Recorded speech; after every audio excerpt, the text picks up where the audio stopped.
Hello, hello. Welcome again to the Raceblok Show. We got a bunch of things to talk about.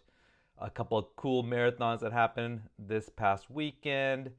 I did 100 miles a couple weeks ago and then went to like very low mileage the the following week. So we'll talk about that. Um, yeah, and then we're gonna jump into we got the AI producer UI ready to go. I made some changes to it, so it's kind of fun to play with that. So we'll do that on the podcast as well and see what type of interesting things that they have for us this week. And there's a couple of things like family stuff, getting into basketball, soccer. World Cup's coming up soon. So kids and I are out there kicking the ball, playing some soccer. They're little, so it's just fun to see them just kind of playing around, kicking the ball and stuff. And then getting to basketball. I used to play basketball back in the day, and so I want to get back into basketball with the kids and see if I can pass on some of my very I don't know the useful knowledge, but I have some knowledge in basketball, so it'll be interesting to see how much they uh, pick up on what I've learned and things of that nature. So should be kind of fun. But yeah, the first thing we want to talk about today is my little mileage. Let me actually bring up the producer portal here, or producer dashboard. Let's see how this goes. Let's see if this works. All right. So I made some changes here. So yeah, the first segment we want to talk about today is the lack of mileage that happened post 100 mile. And it wasn't because I was tired or I actually felt really, really good. It was more that I had a bunch of stuff going on. It's end of the year, so a bunch of school stuff, a bunch of work stuff. I'm going on vacation next week, and so just wrapping up stuff. Both just a bunch of stuff I had to do. But let's see what type of stuff our producers have in mind for us today. So let's kind of generate some stuff here. So Dominic is bringing up the fact that 2 weeks ago I executed a massive, that's nice of a massive, that's I like that, massive 100-mile training week, followed by a sharp drop to 30 miles last week, capped by a 10-mile speed session. So yeah, I actually did a speed session on Sunday. I did a 10 miles, I think, total volume, and I did 9 miles at marathon effort. And I did not use carbon plated shoes. I typically, if I do anything, marathon pace work, things of that nature, I don't know if this is good or bad, but I typically get the carbons out. But I did not this time. I did the workout in the Nova Blast fives, which by the way, great shoe. And I did the workout in it, and yeah, it felt pretty good. I mean, at the end, you don't get that. I don't have that assistance on like the pop, and so I felt it more. My pace declined a little bit, and maybe it's just because I haven't done a speed session too. But I wonder if I should get back into, I get back into like start doing these workouts in non-carbon plated shoes. I think that'll be kind of interesting. So I may do another one later this week in the Nova Blast. But in any case, excuse me. How does this dramatic shift from 100 miles to 30 miles impact psychological adaptation? Uh, are we risking loss of aerobic conditioning, or is this strategic recovery critical for peak performance? Should I be concerned about the high intensity effort within the reduced mileage week? And then does this training pattern align with taper strategies? Um, yeah, I'm not tapering right now for anything. And then consider the big mileage week. What are the risks of heart rate drift or fatigue carryover? So yeah, based on some research, it's actually not good to do, 100-mile week and then drop down and then maybe do another one. You want to be a little more consistent on that. So I get it. It was more of a goal of mine just to get the 100 miles done. And so, it wasn't like I'm doing training for a specific marathon, things of that nature. I'm just it was just a goal. I'm not tapering for anything. If anything, I'm tapering just to go to Italy, which does not make any sense. I was actually hoping to get a lot of miles in before Italy because I know when I'm out there, I'm not going to be able to do much. And so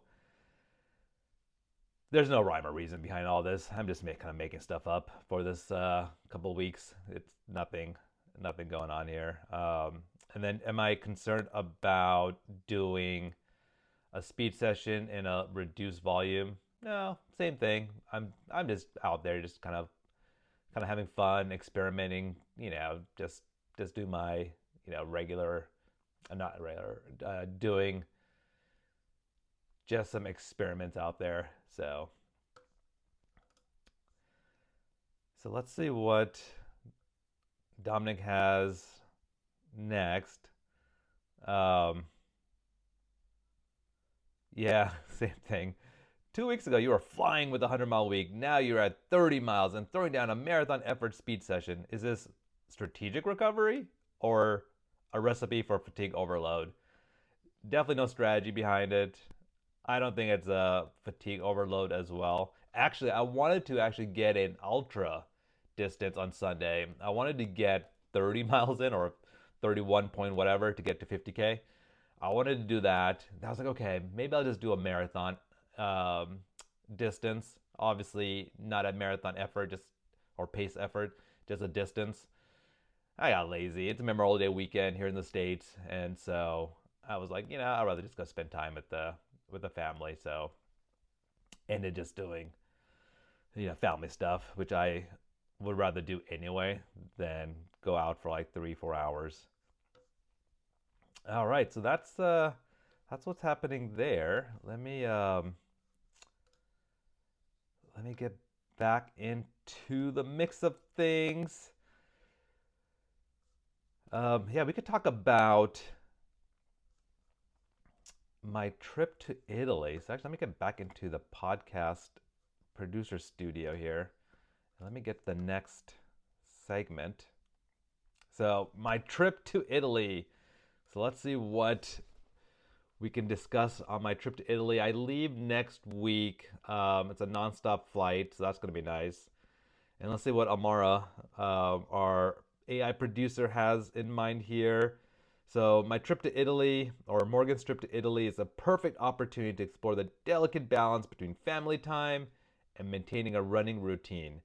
Let's dive into some critical questions that can help optimize this experience. So as you can see, the theme, or tell from this, the theme is how am I going to do some running and do vacation stuff?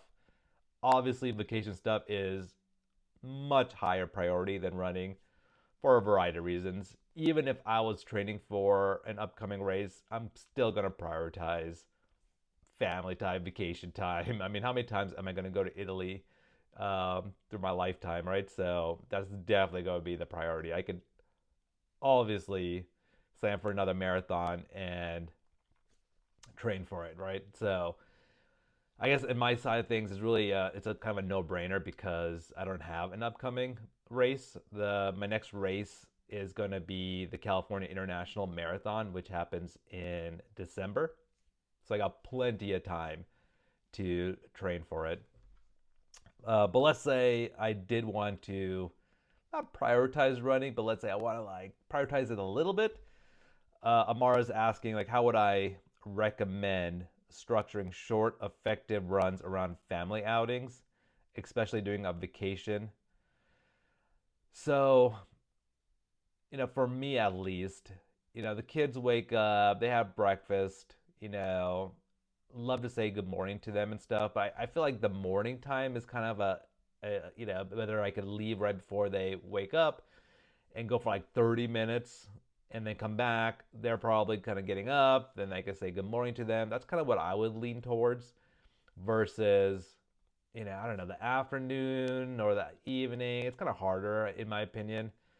So, and plus I'm going to get tired of just sightseeing and stuff. So I would do, it's kind of crazy that you don't want to wake up early on vacation, but I typically wake up early. Is kind of just ingrained in me, so I can wake up a little earlier, probably do a 30-minute time box it for 30 minutes, and then I would I would maybe focus a little bit more on the speed side of things, maybe like a little bit like high intensity training, so I get maybe a little more bang for my buck.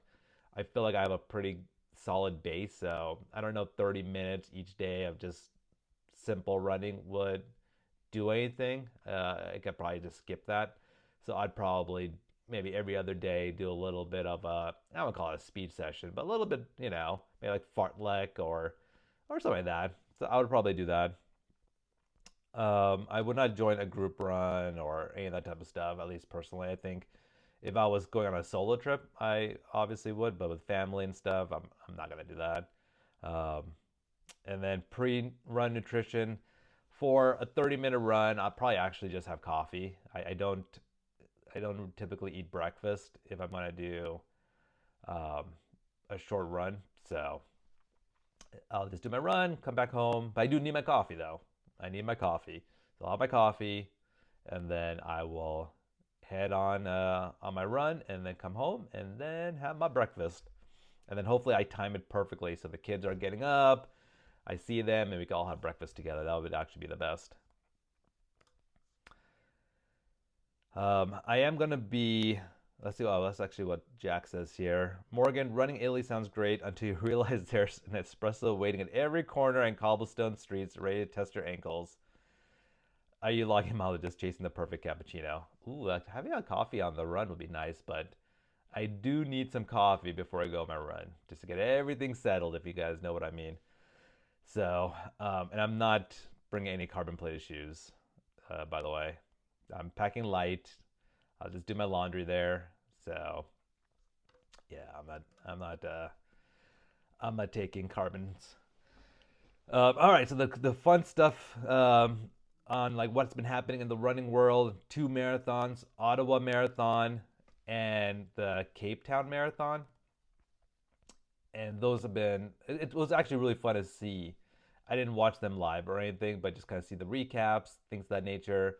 Really, really fun. I mean, Rory Linkletter, I mean, he's just on a different level right now. But let's see what Julian has to say.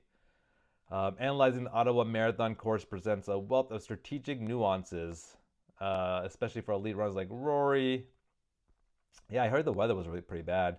Um, it was, I don't know if it was bad, but it was like, I thought it was cold and rainy.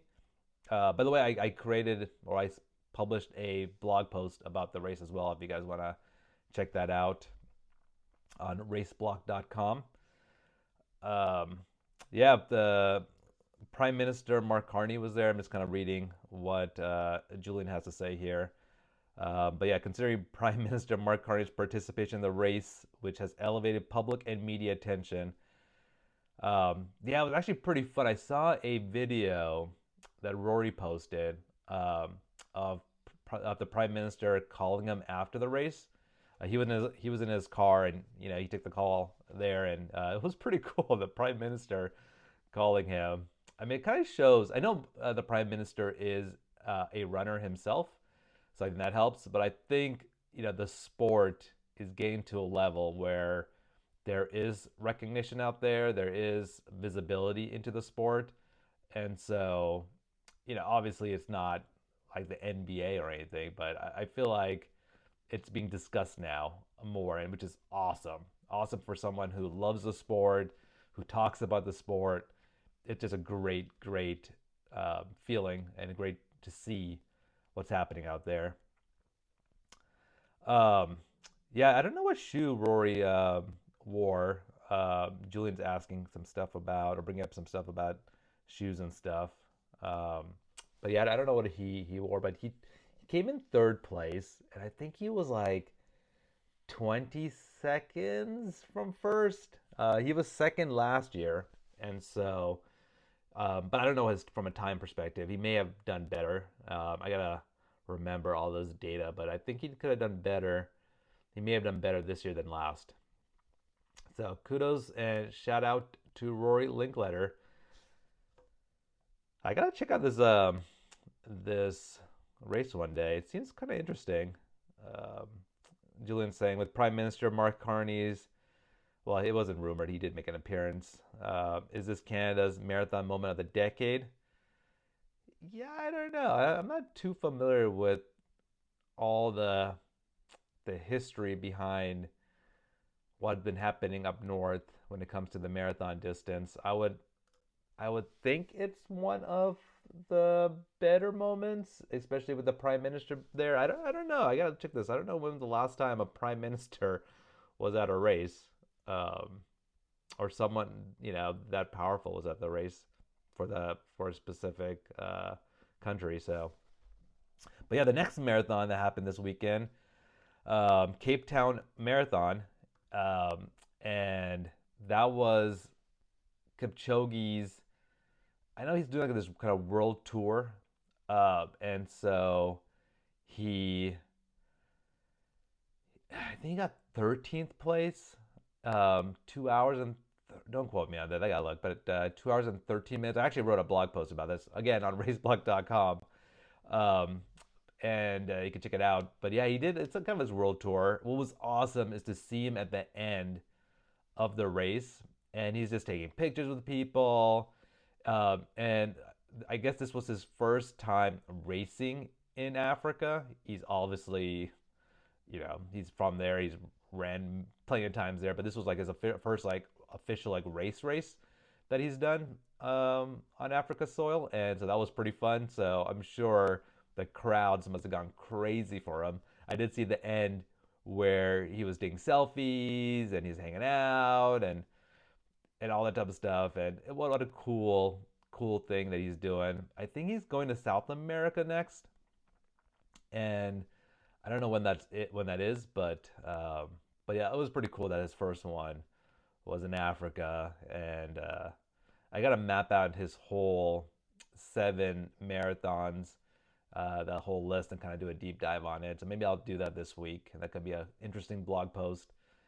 Um, but yeah, I think that's it from a segment perspective.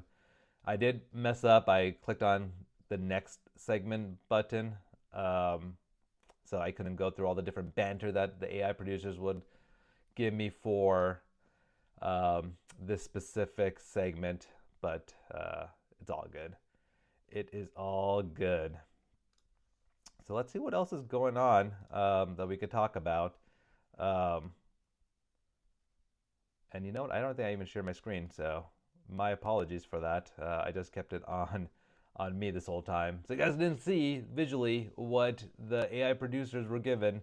My bad. I'm still working this whole thing out, so we'll see how that goes. But yeah, I think that could be it. I mean, actually, you know what? Let's go and see what other questions the producers have. Let me do this correctly this time. All right, so showing up. Let's see. Any upcoming marathons coming up? I don't know which ones are coming up. Let's see. I know Berlin's coming out in October, but I don't know any um, big ones coming up. Yeah, I mean Tokyo Marathon's way in the future, but um, Zara's asking if I'm torn between sticking with my trust in carbon plated Vaporfly 3s or pivoting to like the Alphafly 2s. I don't know. Did the Alphafly 2s have good reviews? I never wore those. I've worn the 3s. I hear the 1s are awesome, but obviously it's so hard to get. But the 4s should be, I think, coming up soon. I am going to, sorry, Zara, Tokyo Marathon's too far ahead. I'm not going to chit chat about Tokyo, sorry. But I think I'm going to try the ASICS Meta Speed. Let's see what they talk about shoes. But I'm talking about the Meta Speed. The Meta Speed was a Sky Tokyo. I think I'm gonna try that for CIM. I'm gonna try to get a pair for training. I won't buy 2 pairs. I just one for I'll get up to like 25 to 50 miles on it, do some workouts in it, then save them for CIM. But I'm gonna see if I go with that shoe. I'm not gonna go with the Alpha 3s. I think I ran those too many times. I think we talked about that in the last podcast, but it's not that I hate the shoe or anything. I'm just try something different, and yeah, it would be good if we try something different. But let's see what Zara has to say here. Lightstrike Pro midsoles, 93 miles log, showing visible midfoot creasing and a 7% rebound loss in lab test. I don't know how I would do a lab test on that, but let's say I did. Do you gamble on these? I probably will. I mean, 93 miles. That's not bad. I mean, it depends on the race. If I'm going to like a world major and I want to just be a little more fresh, I'll probably, if I could afford it, I would get another pair, and then just save these two for, after I block the miles for the race, save it for another race. And so I'm not like, it's like one and done type of thing. I would just use it for my next two races or whatever. But if it's like a local race, like if I did, let's say I did Surf City here in Southern California, I'll just wear the Lightstrike Pro. All right, I think that's it. Let's do one last one. Let's do nutrition, and then we'll call it. I have to get back to work stuff and some other stuff I got to do. Let's see what's happening with nutrition.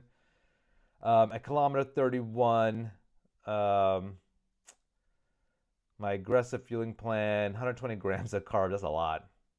Has overloaded the gut. Shocking. Um, do you suspend fueling? I sure will.